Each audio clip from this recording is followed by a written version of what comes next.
नमस्कार दोस्तों, स्वागत है आप सभी का टूआरपी इंग्लिश वर्ल्ड में। मैं हूं रवि कुमार वर्मा और आज की इस वीडियो में हम बात करने वाले हैं एक ऐसे टॉपिक के ऊपर जो कि कॉम्पिटिटिव एग्जाम के पॉइंट ऑफ व्यू से अगर मैं देखूं तो बेहद इंपॉर्टेंट टॉपिक है। ठीक है, तो आज का जो मेरा टॉपिक है वो है वोकैबुलरी, जिसके ऊपर आज की इस वीडियो में हम डिटेल मैनर में एकदम से बात करने वाले हैं। ठीक है, जिसमें हम 2 से 3 ऐसे मेथड्स को डिस्कस करेंगे जिससे वर्ड को याद करना काफ़ी आसान हो जाएगा और वर्ड को कभी भी रटने की ज़रूरत नहीं पड़ेगी, चाहे वह वर्ड कितना भी बड़ा क्यों ना हो। ठीक है, कितना भी डिफिकल्ट क्यों ना हो, वर्ड को कभी भी रटने की ज़रूरत नहीं पड़ेगी।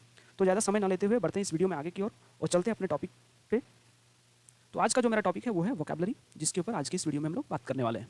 लेकिन अपने टॉपिक पे जाने से पहले थोड़ा सा इंग्लिश ग्रामर के ऊपर बात कर लेते हैं हम लोग। दोस्तों, अगर मैं इंग्लिश ग्रामर की बात करूं तो इंग्लिश ग्रामर को मुख्य रूप से 3 पार्ट में कैटेगराइज करके पढ़ते हैं हम लोग, जिसमें से सबसे पहला पार्ट है वो है ग्रामर का, दूसरा है वोकैबुलरी का एंड जो तीसरा है वो है कॉम्प्रिहेंशन का। अगर मैं ग्रामर की बात करूं तो ग्रामर के अंतर्गत हम लोग इन सभी टॉपिक्स को कवर करते हैं, जिसमें से बेसिक ग्रामर है, जिसमें हम सेंटेंस को देख लेते हैं, पार्ट्स ऑफ स्पीच को पढ़ते हैं, टेंस हो गया, मॉडल्स, वॉइस, तो इन सभी टॉपिक्स को ग्रामर के अंदर कवर करते हैं। दूसरा जो है वो है वोकैबुलरी, ठीक है, जिसको आज की इस वीडियो में हम डिटेल में देखने वाले हैं। और तीसरा जो है वो है कॉम्प्रिहेंशन। अगर मैं कॉम्प्रिहेंशन की बात करूँ तो इसके अंतर्गत रीडिंग कॉम्प्रिहेंशन, ठीक है, यानी कि किसी चीज़ को पढ़ के उसको समझ पाना, कॉम्प्रिहेंड कर पाना और उससे रिलेटेड क्वेश्चन को कर पाना, जैसे पैसेज वगैरह हो गया, ठीक है, फिलर्स हो गया, पैराजम्बल्स हो गया, तो इन सभी चीज़ों को हम लोग कॉम्प्रिहेंशन के अंतर्गत देखते हैं। ठीक है, अब चलिए अपने चलते हैं अपने टॉपिक के ऊपर। अगर मैं वोकैबुलरी की बात करूँ तो वोकैबुलरी में हमारे पास 2 तरह के चैलेंजेस आते हैं।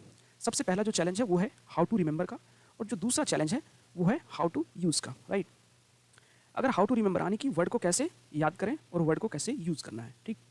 अगर मैं हाउ टू रिमेंबर की बात करूँ कि वर्ड को कैसे याद करना है, तो ब्रॉडली 2 से 3 ऐसे मेथड्स होते हैं जिसके थ्रू हम वर्ड को आसानी से याद कर सकते हैं, जिसमें से सबसे पहला मेथड है निमोनिक का, और दूसरा है पीआरएस मेथड एंड जो तीसरा है वो है ग्रुप्स मेथड, जिसके थ्रू हम वर्ड को आसानी से याद कर लेते हैं एक वर्ड से दूसरे वर्ड को कनेक्ट करके। ठीक है, अब यहाँ पे अगर मैं निमोनिक्स की बात करूँ कि निमोनिक्स मेथड क्या है, ठीक है, तो अगर इसको हम एक एग्जांपल के थ्रू समझने का कोशिश करें तो थोड़ा ज़्यादा बेहतर होगा।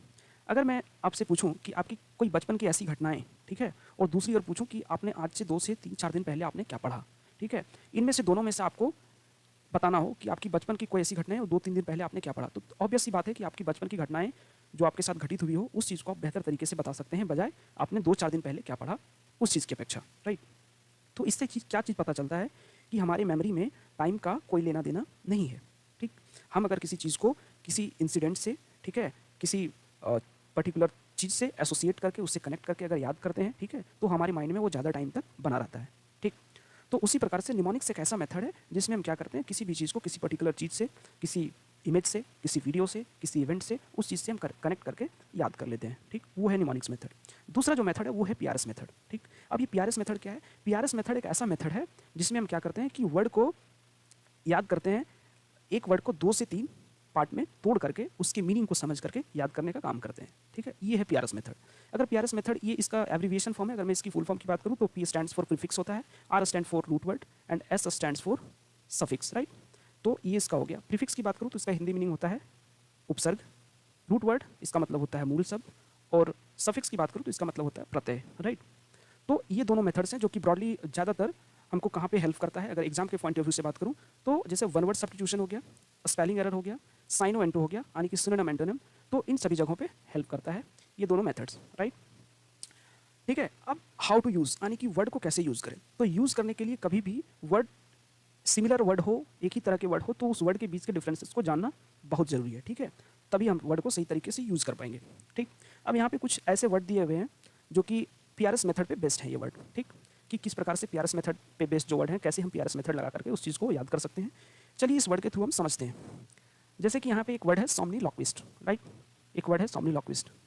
अब इस वर्ड का मतलब क्या होता है, तो ये तो किसी को नहीं पता इस वर्ड का मतलब। अब देखिए, अगर मैं कहूँ SOMN, ये एक रूट वर्ड है, ठीक है, SOMN जिसका मतलब होता है स्लिप, राइट, और LOQU एक रूट वर्ड है जिसका मतलब होता है टू स्पीक। अर्थात अगर दोनों को हम मर्ज करके अगर एक मीनिंग निकालें तो इसका मतलब होता है कि एक ऐसा व्यक्ति, ऐसा पर्सन, ठीक है, जो नींद में बोला करे, ठीक है, जो नींद में बोले, जो नींद में बड़बड़ाए, उसको हम लोग सोमनीलॉक्विस्ट बोलते हैं, राइट। उसी प्रकार से एक वर्ड है विवीपैरस, यहाँ पे VIV एक रूट वर्ड है जिसका मतलब होता है लाइफ, यानी कि लाइफ से रिलेटेड, ठीक है। तो इसका मतलब क्या है कि ऐसा प्रजाति, ठीक है, ऐसा क्रिएचर्स जो अपने जैसे बच्चे को जन्म दे, ठीक है, अपने जैसे बच्चे को जन्म दे, उसको क्या बोलते हैं, विवीपैरस। यहाँ पे एक रूट वर्ड है OVI, ओवी मीन्स होता है एग, यहीं से आया है ओवरीज, ठीक है, ओवी मीन्स होता है एग, यानी कि वैसे क्रिएचर्स जो अंडे देते हैं उसे ओविफेरस कहते हैं। एक वर्ड है यहाँ पे इन्वॉल्व, ठीक। अगर मैं इन्वॉल्व की बात करूँ, तो इन्वॉल्व में आई एन क्या है, एक रूट वर्ड है जिसका मतलब होता है इन मीन्स अंदर की ओर, ठीक है। इन जैसे हम लोग बोलते हैं मे आई कम इन, तो इन मीन्स अंदर की ओर। और वी ओ एल एक रूट वर्ड है जिसका मतलब होता है टू रोल करना, टू रोल यानी कि घूमना, ठीक है, टू रोल। अर्थात अगर कोई आदमी घूमते हुए रोल करते हुए, ठीक है, घूमते हुए रोल करते हुए किसी चीज़ के अंदर चला गया हो, यानी कि उस चीज़ में इन्वॉल्व हो गया हो, ठीक है, तो उसको इन्वॉल्व बोलते हैं। जस्ट उसका ऑपोजिट एक वर्ड है इन्वॉल्व का, इवॉल्व, ठीक है। इसका क्या मतलब होता है, ई, एक ई की बात करूँ तो ई का मतलब क्या होता है, एग्जिट, बाहर की ओर। और वी ओ एल क्या मतलब होता है, टू रोल करना। अर्थात कोई व्यक्ति रोल करते हुए, ठीक है, घूमते हुए बाहर की ओर एग्जिट मार रहा हो, यानी उस चीज़ से निकल जा रहा हो, तो उसको बोलते हैं इवॉल्व, ठीक। अब इसी इवॉल्व से एक वर्ड बना है इवोल्यूशन। इवोल्यूशन मीन्स क्या होता है, जैसे हम लोग बोलते हैं the evolution of human races, मानव जाति का विकास। तो विकास का मतलब तो वहाँ पे ये भी हो जाएगा ना, डेवलपमेंट, राइट, प्रोग्रेस। तो यहाँ पे इवोल्यूशन का मतलब है कि मानव जाति का विकास। इट मीन्स क्या है कि मानव पहले क्या था, एक बंदर प्रजाति का था, ठीक है, खाना बदोश था, ठीक, उस तरीके उसका रहन सहन कुछ अलग था। लेकिन क्या हुआ कि टाइम के अकॉर्डिंग अपने आप को वो क्या किया, अपग्रेड करते गया और धीरे धीरे रोल करते हुए उस जगह से रोल करते हुए और एकाएक एग्जिट मारा और बाहर, फिर वो क्या हुआ, एक सिविलियन सिविलाइज हो गया वो, ठीक है, फिर वो एक सिविलाइज्ड पर्सन बन गया। तो इसको बोलते हैं इवोल्यूशन, ठीक, इवोल्यूशन ऑफ ह्यूमन रेसेस। एक वर्ड है यहाँ पे वॉल्यूबल। इसका क्या मतलब होता है, अगर मैं वॉल्यूबल की बात करूँ तो वी ओ एल एक रूट वर्ड है जिसका मतलब होता है टू रोल करना, अभी हम यहाँ पे बात कर रहे थे।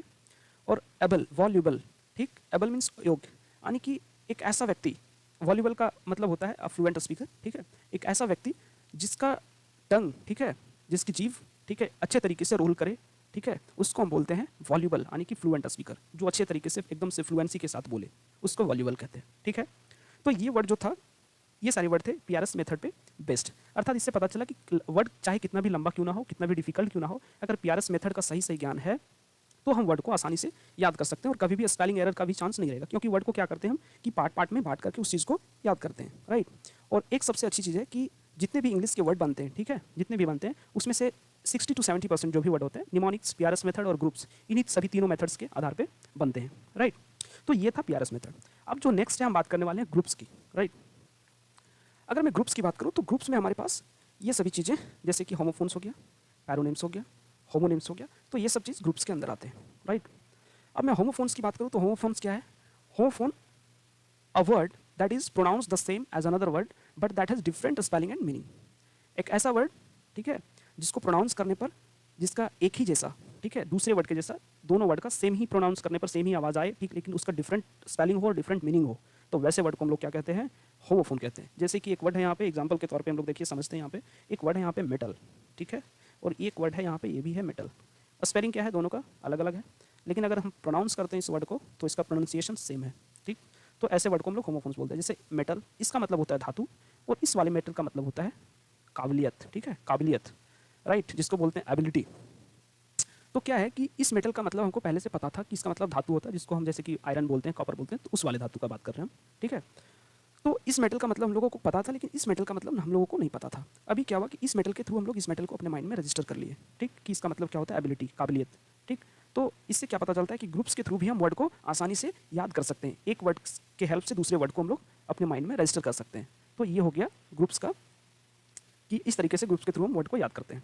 दूसरा जो है वो है पैरोनिम्स। पैरोनिम्स क्या है, a word which is derivatives of another and has a related meaning, ठीक है, कि डेरिवेटिव्स ऑफ अनदर एक दूसरे वर्ड का डेरिवेटिव होगा और रिलेटेड मीनिंग होगा एक ही तरह का, ठीक। जैसे यहाँ पे एग्जांपल के तौर पे देखिए, एक वर्ड है क्या, स्पिरिचुअल है, एक है स्पिरिचुअस। अगर मैं स्पिरिचुअल की बात करूँ तो इसका मतलब होता है आध्यात्मिक, राइट, और शायद ये सभी लोगों को पता हो। लेकिन दूसरा वर्ड है स्पिरिचुअस, इसका मतलब लगभग बहुत कम लोगों को जानकारी होगी इसका मतलब, ठीक है। तो स्पिरिचुअल का मतलब आध्यात्मिक है, लेकिन स्पिरिचुअस का मतलब होता है अ टॉक्सिकेटेड थिंग, अ टॉक्सिकेटेड लिक्विड, राइट। जैसे हम लोग ड्रिंक्स की बात करते हैं तो वो हो गया, जिस स्पिरिट की बात करें, स्पिरिट से ही स्पिरिचुअस बना है, ठीक है, जिसमें स्पिरिट की मात्रा हो, ठीक, तो उसको स्पिरिचुअस बोलते हैं। तो इस स्पिरिचुअल के थ्रू हम इस स्पिरिचुअस को क्या किए, अपने माइंड में रजिस्टर कर लिए। तो यहाँ पे इस स्पिरिचुअस को याद करने के लिए स्पिरिचुअल का सहारा लेना पड़ा। तो ये है ग्रुप्स। उसके बाद फिर हम देख लेते हैं इलिसिट और इलिसिट। अगर इस इलिसिट की बात करें, जो वर्ब है, जिसका ग्रामेटिकल प्रोफाइल क्या है, वर्ब है, इसका मतलब होता है टू एक्सट्रैक्ट एन आंसर, ठीक है, किसी के थ्रू किसी आंसर को एक्सट्रैक्ट करवाना, उससे आंसर लेना, राइट है। और दूसरा जो इलिसिट है उसका मतलब है नाजायज, जिसको हम बोलते हैं, ठीक है, जिससे बोलते हैं illicit relationship which is not a, ठीक है, which is not a good in moral, ठीक है, जो कि मॉरलिटी के आधार पर अगर हम देखें तो वो अच्छा नहीं है, ठीक, उसको बोलते हैं इलिसिट। दूसरा है लग्जूरियस, जिसको बोलते हैं फुल ऑफ ऐशो आराम, जिसको कंफर्ट बोलते हैं, ठीक है। और दूसरा क्या है, लग्जूरियंट। तो इस लग्जूरियस के थ्रू हम लग्जूरियंट को याद कर लेते हैं। लग्जूरियंट का मतलब क्या होता है, इसका मतलब होता है अबंडेंट, यानी कि प्रचुर मात्रा में, लेकिन वो डायरेक्टली प्रचुर मात्रा में नहीं है। डायरेक्टली प्रचुर मात्रा के लिए एक वर्ड है अबंडेंट, ये है जिसको बोलते हैं हाईली फर्टाइल, राइट, उसको बोलते हैं लग्जूरियंट। नेक्स्ट है होमोनेम्स। होमोनेम्स क्या है, a word that is split and pronounce like another word but that has different meaning, या फिर हम कह सकते हैं many meaning of a single spelling, ठीक है, कि सिंगल स्पेलिंग का एक से अधिक मीनिंग। जैसे बार की बात करें, ठीक है, तो यहाँ पे बार की बात करें तो बार मीन्स हो जाएगा टीएमटी बार्स की हम लोग बात करते हैं, सरिया, छड़, ठीक है। बार की बात करते हैं, यहाँ पे जो दूसरा बार है इसका मतलब बात हम लोग करते हैं कि बार ग्राफ, ठीक है। अगर हम कोई किसी को बोल रहा है you have to perform your bar graph, you have to raise your bar graph, ठीक है। तो बार ग्राफ मीन्स अपने बार ग्राफ को रेज करना। तो बार का अलग अलग मीनिंग है। बैंक की बात करें तो बैंक एक किनारा होता है और एक बैंक जहाँ पे हम पैसे रखते हैं, ठीक है। तो इसका मतलब है कि एक ही मीनिंग का एक से अधिक, एक ही वर्ड का एक से ज़्यादा मीनिंग, उसको हम लोग क्या बोलते हैं, होमोनेम्स बोलते हैं। तो ये था ग्रुप्स, ठीक है।